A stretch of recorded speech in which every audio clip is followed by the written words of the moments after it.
je suis en écriture, c'est surtout de m'isoler, d'entrer dans mon bureau et de m'enfermer dans ce bureau un certain nombre d'heures parce que j'ai besoin en fait pour écrire d'avoir beaucoup de temps devant moi. Oui, depuis très très longtemps. J'ai souvenir en fait du moment où j'ai terminé L'Aiguille creuse de Maurice Leblanc, qui est donc, vous vous en doutez, mon Arsène Lupin favori. Et je me rappelle très bien de ce moment, un moment très particulier dans ma vie de lecteur. La maison mère de Netflix cherchait un auteur français pour écrire une préquelle en fait, de la série.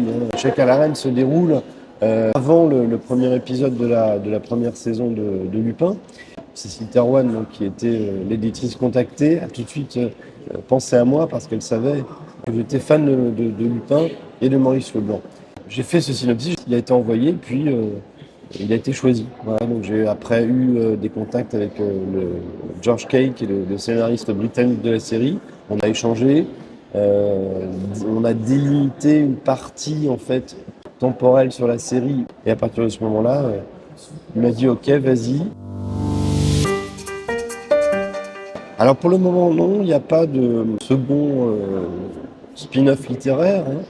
Je pense que ça va se corréler avec la suite de la série aussi sur Netflix. Je serais heureux de repartir en écriture sur ce projet avec ces personnages. J'aimerais, si on fait une suite, l'axer autour du personnage de Claire.